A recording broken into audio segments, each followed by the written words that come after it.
sido um privilégio, né, para mim e compartilhar, né, os textos sagrados das Escrituras a, a você que tem se empenhado também em reestudar as Escrituras, né? E nós tínhamos visto no capítulo 8 a questão da liberdade cristã. E no capítulo 9 agora, Paulo vai dar o seu exemplo e vai nos desafiar a seguir seu exemplo. E ele começa aqui no capítulo 9 defendendo o seu apostolado. Provavelmente havia membros na igreja de Corinto que não considerava Paulo como apóstolo. Então Paulo, ele vai defender o seu apostolado, ele vai falar dos direitos que ele tem, mas que ele abria mão de tudo para não ser tropeço ou escândalo para quem quer que seja, a não ser da obrigação de anunciar o Evangelho de Cristo. Isso ele não abria mão, mas ele abdicou de certas coisas para não fazer com que os irmãos tropeçassem ou se escandalizassem. Então vamos ver agora então aqui no capítulo 9 de 1 Coríntios, versículo 1, diz Paulo: não sou eu porventura livre? Não sou apóstolo? Não vi Jesus o nosso Senhor? Acaso não sois fruto do meu trabalho no Senhor? Se não sou apóstolo para outrem, certamente o sou para vós outros, porque vós sois o selo do meu apostolado no Senhor. A minha defesa perante aqueles que me interpelam é esta: não temos nós o direito de comer e de beber, e também o de fazer-nos acompanhar de uma mulher irmã, como faz os demais apóstolos e os irmãos do Senhor e Cefas? Então Paulo está convidando, né, a igreja a pensar no seu direito apostólico e lembra que ele era livre, que ele tinha visto o Senhor, que os irmãos na cidade de Corinto eram o resultado do esforço e do trabalho dele. E ele diz: olha, se eu não sou apóstolo para mais ninguém, deveria ser para vós outros, pois sois fruto do meu trabalho. E aí então ele questiona: acaso não tenho eu o direito de comer e beber? Ou só eu e Barnabé não temos esse direito? Inclusive Paulo fala de se casar. Não tem eu o direito de fazer nos, referindo a ele e a Barnabé, de nos acompanhar de uma mulher irmã, como faz os demais apóstolos? Então, os demais apóstolos, todos eles eram casados. Cefas, que é Pedro, também era casado. E os irmãos do Senhor. Ou seja, Paulo está dizendo que ele tinha o mesmo direito que os demais apóstolos, que os irmãos do Senhor, que Cefas, o apóstolo Pedro. Ou somente eu e Barnabé não temos o direito de deixar de trabalhar? E ele continua com perguntas retóricas para despertar a mente entorpecida daqueles que o interpelavam. Quem vai à guerra à sua própria custa? Quem planta uma vinha e não come do seu fruto? Ou quem apacenta um rebanho e não se alimenta do leite do rebanho? Porventura falo isso como homem? Ou não diz também a lei? Porque na lei de Moisés está escrito: não atarás a boca ao boi quando pisa o grão. Acaso é com bois que Deus se preocupa? ou é seguramente por nós que ele o diz? Certo que é por nós, que está escrito, pois o que lavra, cumpre fazê-lo com esperança. O que pisa o trigo, faça-o na esperança de receber a parte que lhe é devida. Se nós vos semeamos coisas espirituais, será muito recolhermos de vós coisas ou bens materiais. Se outros participam desse direito, sobre vós não temos nós em maior medida? Entretanto, não usamos deste direito, antes suportamos tudo para não criarmos qualquer obstáculo ao Evangelho de Cristo. Então, Paulo, ele nos trouxe à memória que a minha liberdade cristã deve levar em consideração a consciência do meu irmão.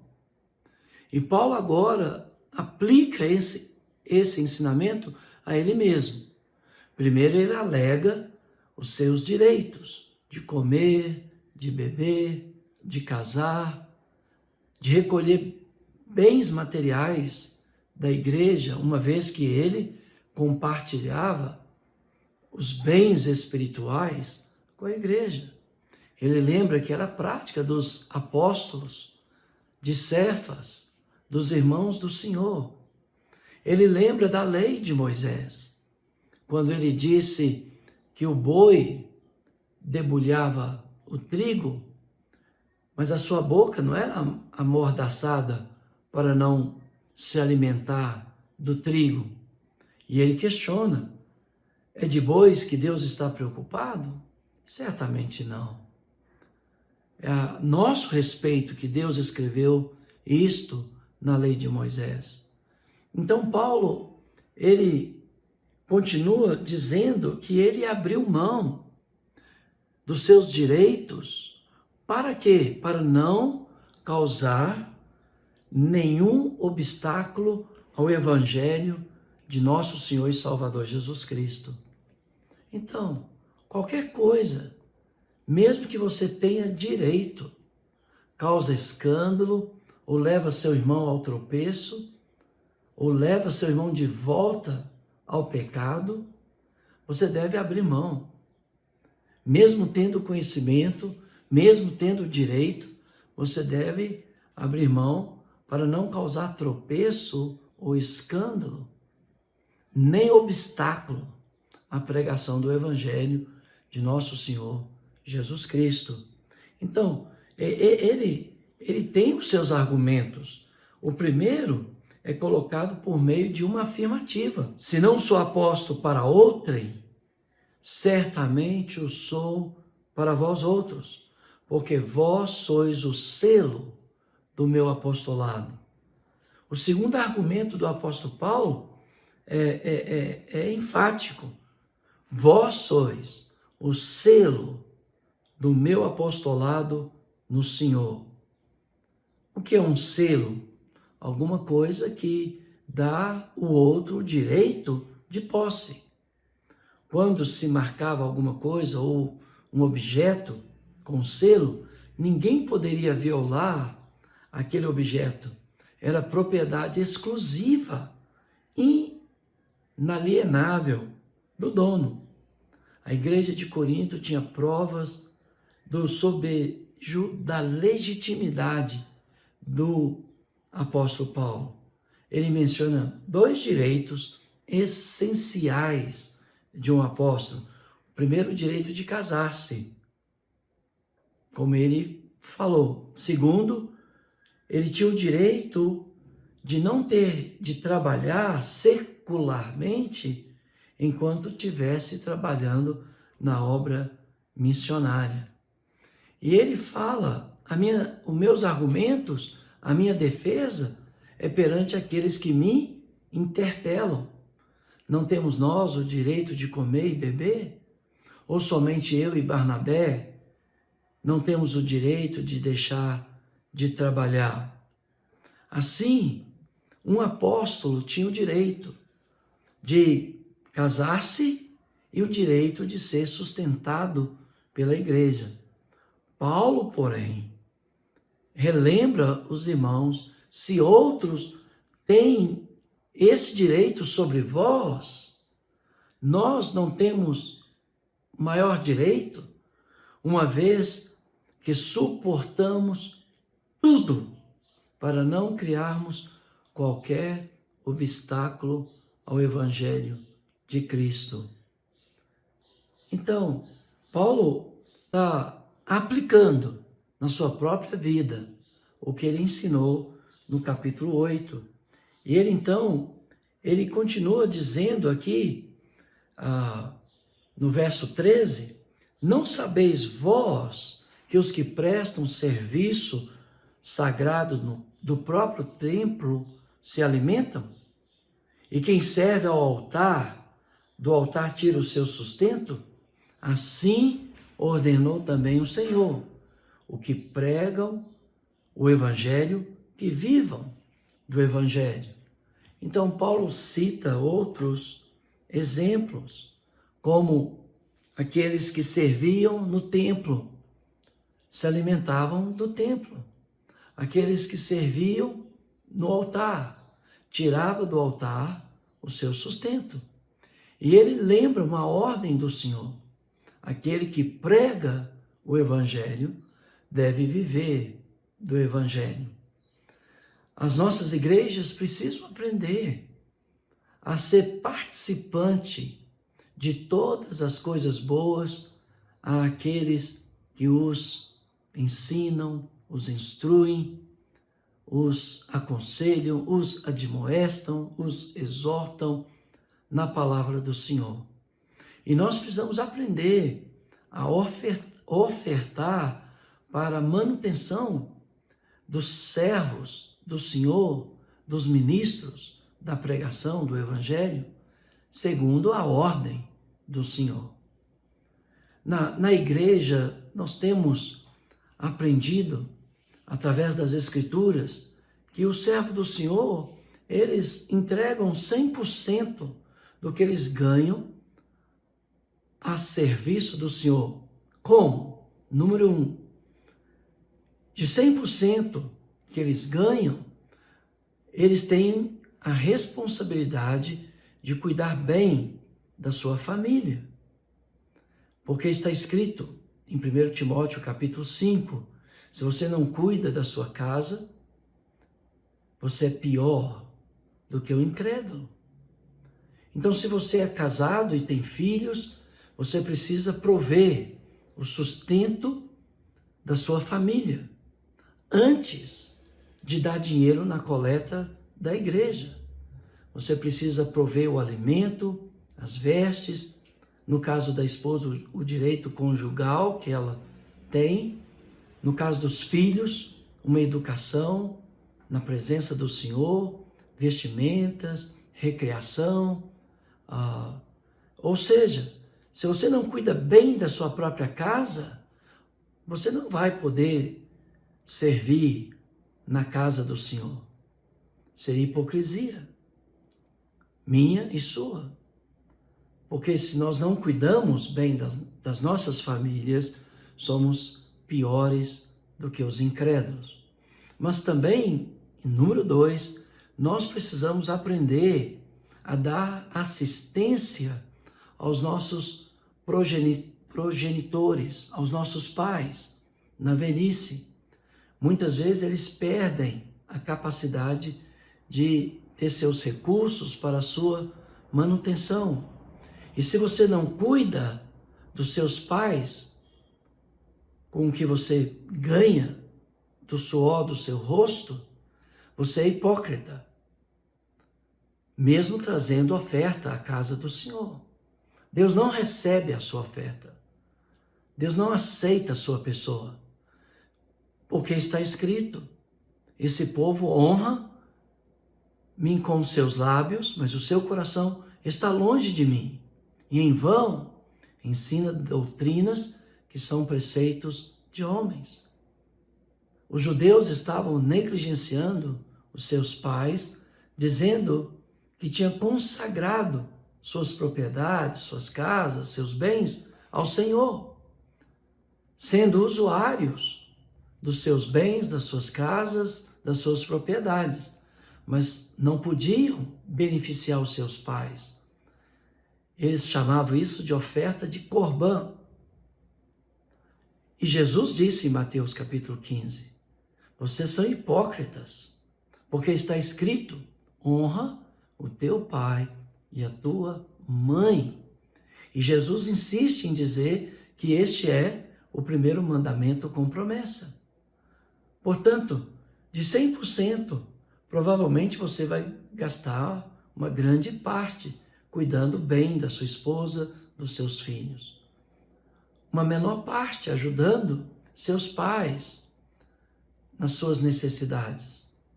Mas também está escrito em Gálatas, capítulo 6, aquele que semeia para a carne, colherá corrupção, e o que semeia para o Espírito, vida e paz. Então, o que o texto de Gálatas está ensinando? Está ensinando que se você só pensa egoisticamente em você, com respeito aos seus recursos financeiros, e não naqueles que ministram o Evangelho de Cristo, que pregam a palavra do Senhor, porque está escrito no mesmo texto, fazei participante de todas as coisas boas àqueles que vos instruem. Então, quem é que semeia para a carne? Aquele que gasta toda a sua renda não pensando no ministro do Evangelho, não pensando naqueles homens que são separados pela igreja para servir de tempo integral na casa do Senhor.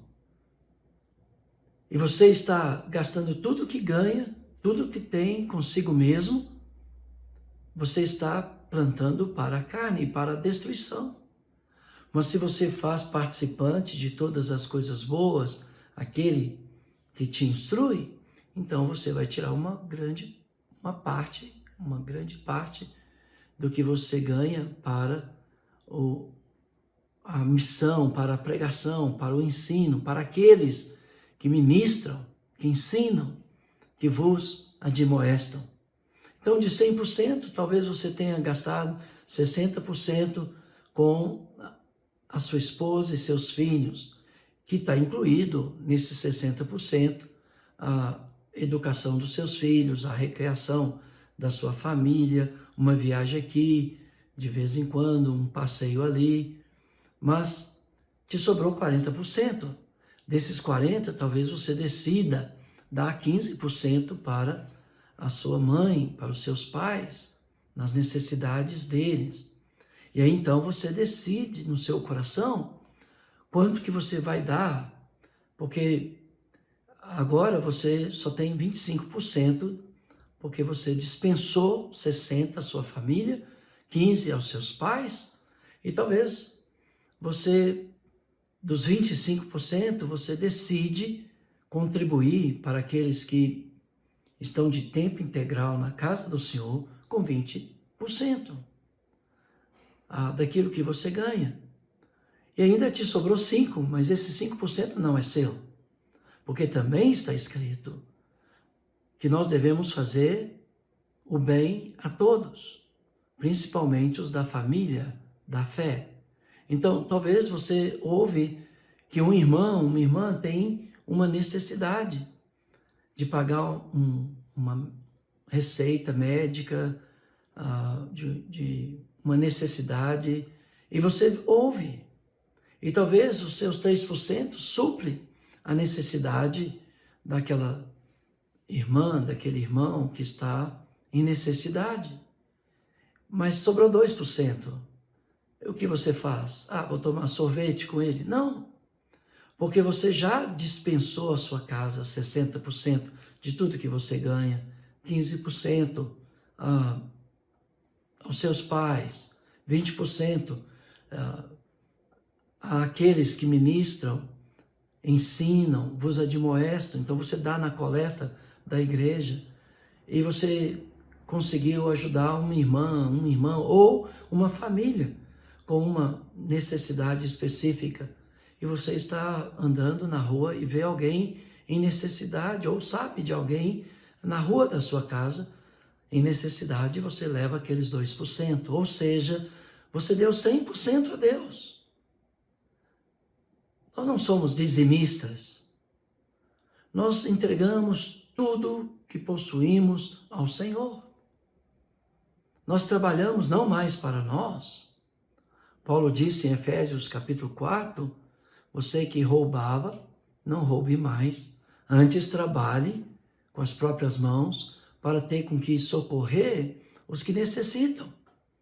Então, eu vejo muitas pessoas só usando seus bens para si mesmo. A Bíblia diz que eles vão colher corrupção, porque eles estão plantando para a carne. É isso que o texto de Gálatas, capítulo 6, ensina. Eu dei porcentagens aqui aleatórias, você deve decidir quanto você deve gastar com a sua família, com seus pais, com a igreja, com alguma necessidade específica de um irmão ou de uma irmã, de uma família da igreja e com os de fora da igreja. Você deve decidir. É direito seu decidir, porque o dinheiro é seu. Você trabalhou por ele e você se privou de muitas coisas para ganhá-lo. Portanto, você decide. Eu dei uma porcentagem aleatória aqui, só para te dar um exemplo. Lembra da viúva pobre? Quando ela entrega suas 2 moedinhas, o que ela estava dizendo, de acordo com o costume judaico? Ela estava dizendo, eu quero participar, eu faço parte do reino de Deus, eu faço parte da nação de Israel. E ela entregou tudo o que possuía. Ela queria participar, ela queria que o mundo soubesse que ela participava do reino de Deus. Os ricos, lá em Lucas, capítulo 21, só estava dando o que sobrava. E quem chamou a atenção de Deus? Aquela viúva. Portanto, nós devemos ter muito cuidado de não pensarmos egoisticamente apenas em nós. Não trabalhamos mais para nós, mas para o Senhor. Deixa eu confirmar se a história da viúva está em Lucas 21 ou em outro capítulo, porque eu citei Lucas 21, mas me bateu uma dúvida aqui agora. Então deixa eu confirmar para você, para que você não tenha dúvida quanto a isso. Realmente, é Lucas capítulo 21. Exatamente. Portanto, ela estava dizendo, eu faço parte. Então, quando você pega o seu salário e divide em proporções que sua família é bem cuidada, que seus pais são assistidos e abençoados, que a igreja, aqueles que ministram a palavra do Senhor a você, te edificando, te exortando, te corrigindo, te consolando, e quando você cuida da necessidade de alguém da igreja e supre as necessidades dos de fora, você está dizendo a Deus que você faz parte do reino dele e que você não vive mais para si, mas para Deus e para o próximo. Lembra? No capítulo 8, você aprendeu que deve abrir mão de qualquer coisa que faça seu irmão cair em tentação ou enfraquecer. Paulo aqui está dando exemplo. Ele abriu mão de se casar, ele abriu mão de receber o sustento da igreja de Corinto.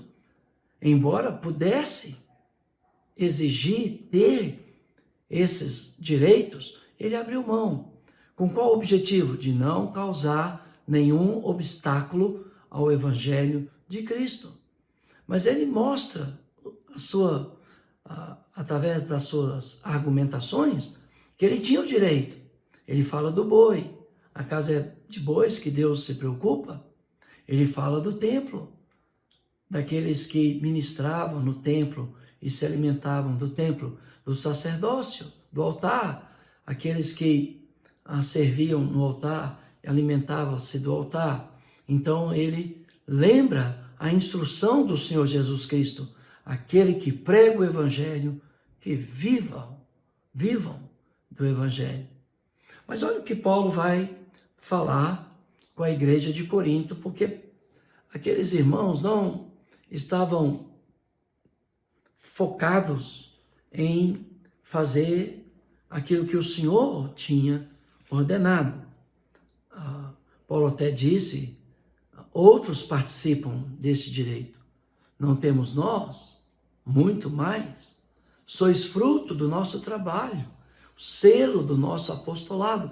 Paulo tem muitos argumentos para mostrar para os irmãos, mas ele decidiu abrir mão de tudo para não ser tropeço nem trazer escândalo ao evangelho de Jesus Cristo.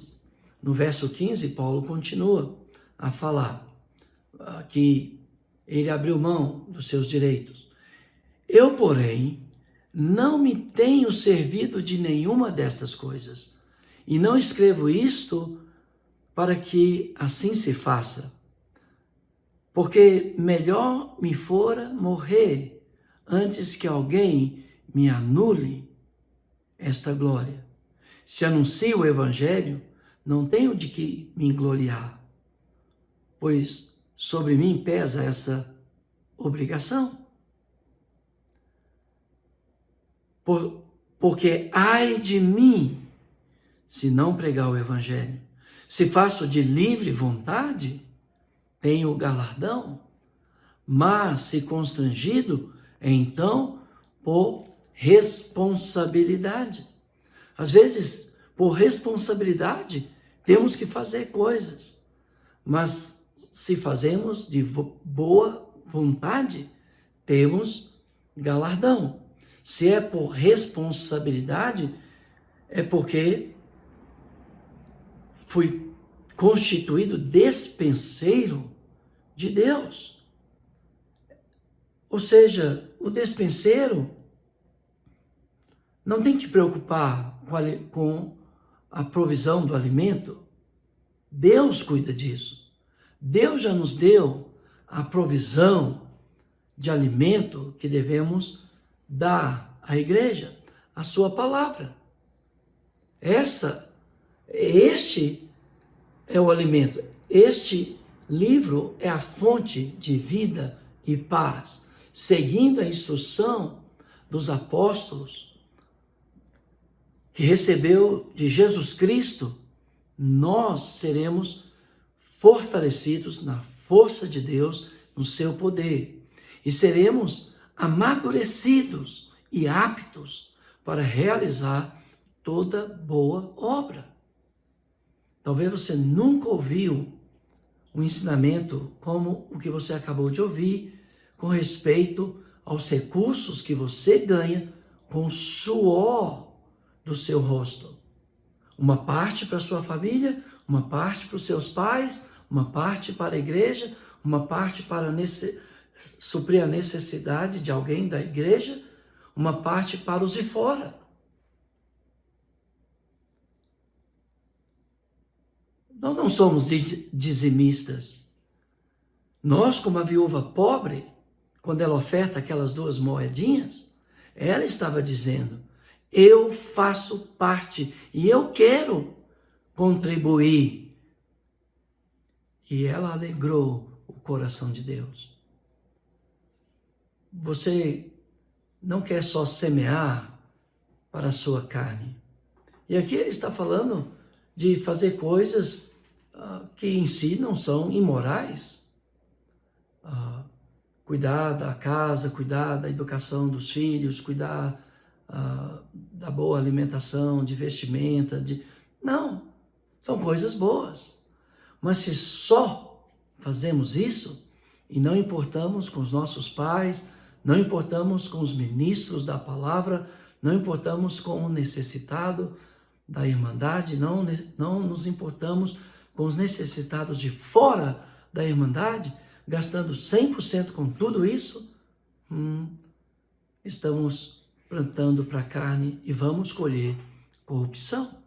Então, Paulo, ele, como despenseiro, como nós somos despenseiros de Deus, devemos simplesmente distribuir o que Deus já nos deu e não reter o que Deus nos deu. E somos co-participante de todas as dádivas, seja nas nossas famílias, na casa de nossos pais, quando os visitamos, dos irmãos que acolhemos e assistimos, das pessoas de fora, acabamos sendo mais abençoados, porque estamos plantando para o Espírito e acumulando um tesouro no céu. Então, Paulo, ele continua aqui no verso 18, é que evangelizando, proponha de graça o evangelho para não me valer do direito que ele me dá. Capítulo 8 ele ensina, irmãos, abre mão dos seus direitos. No capítulo 9 ele está dizendo, olha, eu abro mão dos meus direitos.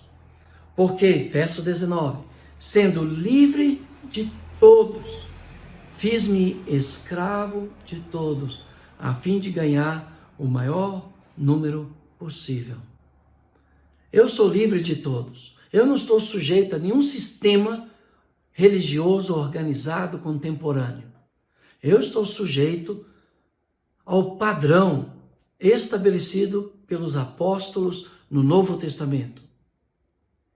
Eu sou livre em Cristo, mas sujeito ao padrão estabelecido por Deus no Novo Testamento.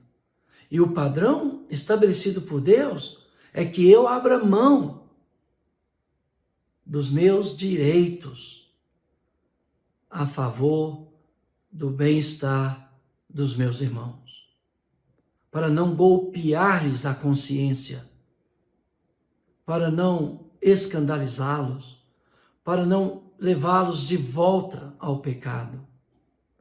Eu sou livre de todos, mas ao mesmo tempo me fiz escravos de todos, porque eu não faço e nem exijo o direito que o Evangelho me dá. Se eu sou o que sou, é pela graça de Deus. Se tenho o que tenho, é por causa da bondade de Deus, ministrada pelas suas mãos, meus irmãos, minhas irmãs. Estou falando de mim mesmo,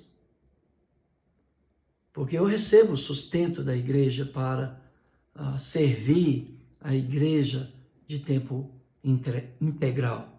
Eu, como profissional, sou técnico em mecânica industrial, mobil e automotiva, professor de tecnologia industrial de uma das maiores escolas profissionalizantes do país, o Senai. Mas eu abri mão de tudo isso para servir o Evangelho. Se eu quisesse dinheiro, eu estaria em plena atividade profissional. E eu não estaria agora compartilhando esta escritura com você. Estou aqui na minha casa, nesse exato momento, gravando esta aula para que ela chegue até você. Essa lição já foi ministrada para os alunos do Instituto Evangelístico Charles Ruffman, que se reside com sede aqui na cidade de Betim, Minas Gerais. Eu estaria ou no Senai, dando aula, ou na indústria, na mecânica industrial, dentro de uma fábrica, ou estaria reparando danos em máquinas pesadas, que seria a mecânica mobil, ou estaria consertando carros, porque eu posso fazer tudo isso.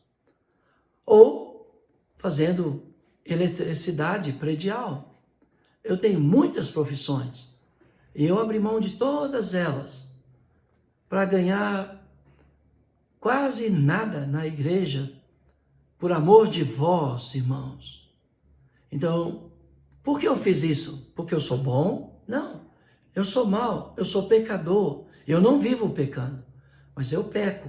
E quando eu peco, eu confesso a Deus, também aos homens, os meus pecados, cumprindo o mandato do Senhor. Lembra que eu disse que eu estou sujeito à doutrina que Jesus deixou e que foi dada aos seus apóstolos, que foi registrada nas Escrituras.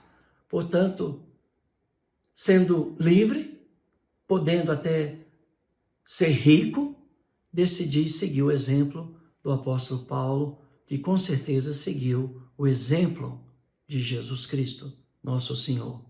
Agora, ele continua dizendo que ele fazia de tudo para com todos para ganhar o maior número de pessoas possível. Ele disse: procedi para com o judeu como judeu para ganhar os judeus.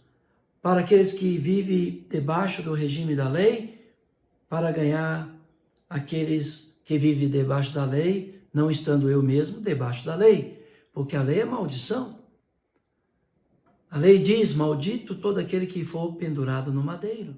Jesus se tornou maldição por nós, por causa da sua generosidade de nos reconciliar com Deus, por meio do seu sacrifício, por meio da sua cruz. Portanto, irmãos, Paulo disse, verso 21, aos que sem lei, como se eu mesmo não estivesse debaixo da lei, para ganhar os que vivem fora da lei. Fiz-me fraco para com os fracos, com o fim de ganhar os fracos. Fiz-me em tudo para com todos, a fim de por todos os modos salvar alguns. Então, Paulo tinha direito, mas ele abre mão para não causar obstáculo ao evangelho ou escandalizar um irmão ou enfraquecer um irmão ou uma irmã. Ele então continua dizendo: fiz-me tudo para com todos, com o fim de todos os modos salvar alguns. Tudo faço por causa do evangelho. Quando eu deixei a fábrica, foi por causa do evangelho, para ganhar 1/3 do que eu ganhava na fábrica. Na época, minha esposa estava grávida do meu primeiro filho. Depois, eu tive que voltar para trabalhar por um tempo de novo, para pagar a faculdade do meu filho, porque o que eu recebia da igreja não era suficiente. Então, eu tive que voltar. Aí eu trabalhei na área mobil, na área de máquinas pesadas, mas especificamente na área de hidráulica, pneumática, reparando esses equipamentos quando quebravam, quando dava algum problema.